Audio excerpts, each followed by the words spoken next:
Yan Kaponi, nandito ulit tayo kila Ate Christine. At meron pong bibili na ng baboy sa wakas. At alamin natin kung ano yung timbang ng bawat isa.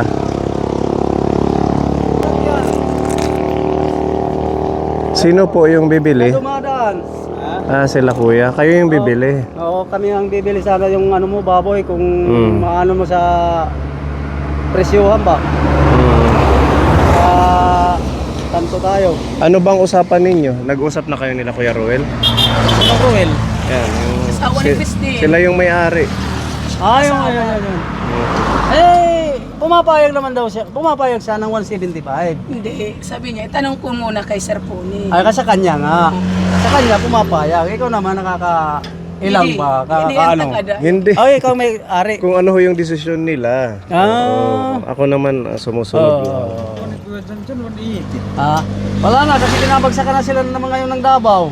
160 ang anuan kasi ano lang ngayon dahil may kontrata sila dito na 10, hindi pumasar pa naman yung yung apat lang nakuha. Ilan yung kukunin nyo, kuya? Ang makukuha lang nga dyan, mga dalawa. Dalawa Pag pumasa, mga 80, pero babalikan yan. Babalikan nyo. Pag pumayag kayo ng ano na yan, Magkano ang presyo nyo? 175. 175. Ang umabot ng 80. Pag hindi 80, bumaba yan, mga halimbawa, mga 70. Oo. 170 lang yan. Mas mura pag medyo mababang Oo. timbang. Kasi inaano naman yan ng kung pasar ba sa ano ba. Oo. May ano Mukhang malalaki naman, baka umabot pa yung 100. Daan pa yan. Joke. Ayun lang. Sana. Ano bang sabi ni Ate Christine? Okay naman daw. Okay na. Kasi manlad, wala good talaga. Mara. Gusto pa sana ni Kuya Ruel nandun sila maging naghihintay. 180? 180 daw, hindi na kaya. Wala nga, hindi kaya na nila. Kasi bumagsak na yung Davao. 160 lang ang... 160 sa Davao. Dili na ba yung truck? O sige, tingnan nyo na lang. Nakita Hindi, nyo na? nakita ko na. Nakita mo na. Payag na, okay na.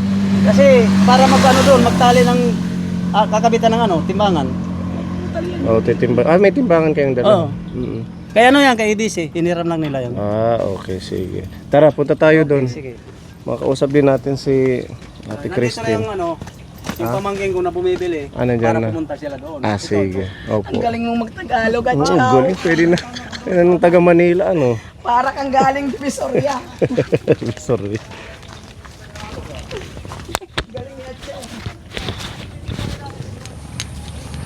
Okay na din yun kasi yung mga unang nagpunta dito Kaponi, 160 lang ang price.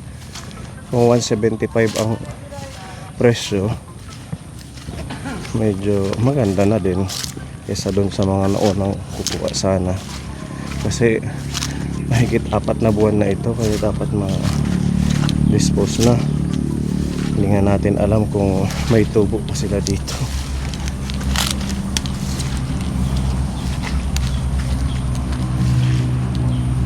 Dahil nagpapapasok sila dito ng mga baboy. Ganun Na pala. hindi taga rito. Kaya Mura namang bagsak dito. Di kawawa naman yung mga nag-aalaga na gaya dito ng nito. baboy.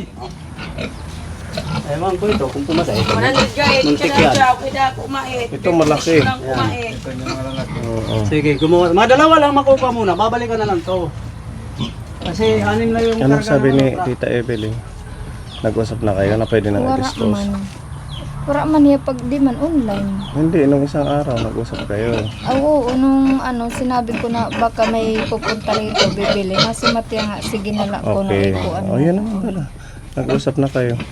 Para mabawasan din yung alagaan ninyo. Maka ano na lang. Sabi mo gusto mong gawin na lang yung isa na inahin. Saan dyan? Babayo na eh. Tidak man malalaki tira palitin. Ito yung babae. Medyo na po. British. Ayan na, titimbangin na. Ay, dalawa yung pagtimbang. Mag-aanay Roel ang 16 ang suso kay panganak ko no Karabaw. Nakakalungkot din ano? Siyempre ikaw nag-alaga. Pati sila malungkot, Ate Christine.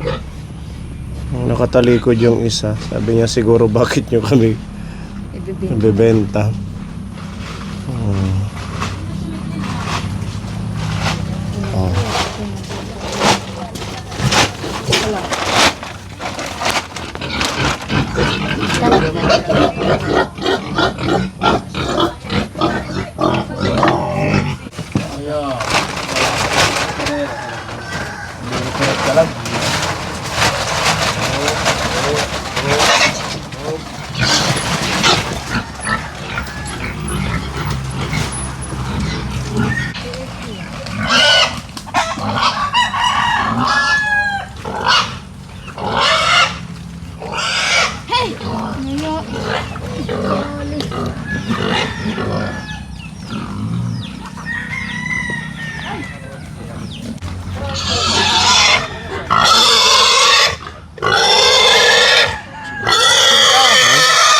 pera.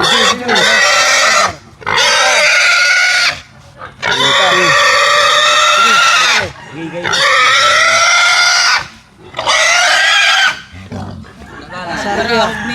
Isa pa. Pasar. Oh, sige. Oh, kaya ka. Para makuha. Yan ini swala, ikunta ka na lang ngayon.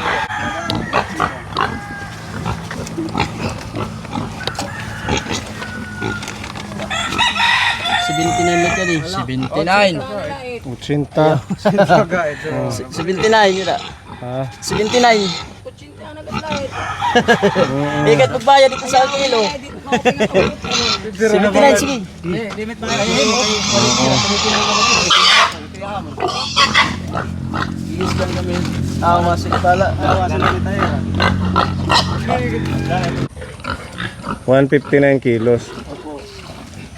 27,825. Magkano? 20. 27,825.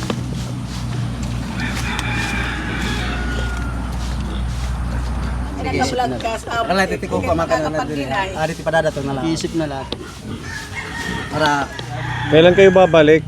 oy patamig siya dadara. Ay, ito pala si Kuya. Magkano? Eh, sa walay naman ako pupunta sa akin doon. Para maano pa yung isa, no? Yung dalawa, kontakin nyo.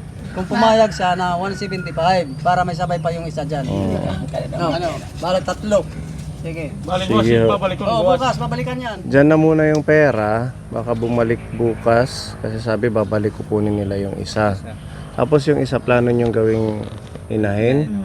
O ikausapin nyo na din si Tita Evelyn para malaman din niya na ganun na lang. Pwede na din yun. Mahirap dyan kay hindi aabot ng 80 sir. Yung alin. Yung ano, 70 lang. mura yung ano nila. Yung isa medyo maliit. Oo. Baka- Hindi aabot ng 80 yun. 170. Magiging 170 ang presyo niya. Asing ko lang naman. Asing ko 170 lang, hindi umabot ng 160. Kesa sa mga naunang nabili sa inyo, di ba? 160 lang. Ganun din, magpapakain din. Yung feeds makukonsume din. Diyan na muna yan, ha? Kausapin ko na lang si Tita. Ayan, Tita Evelyn. At least na-dispose na po yung dalawa.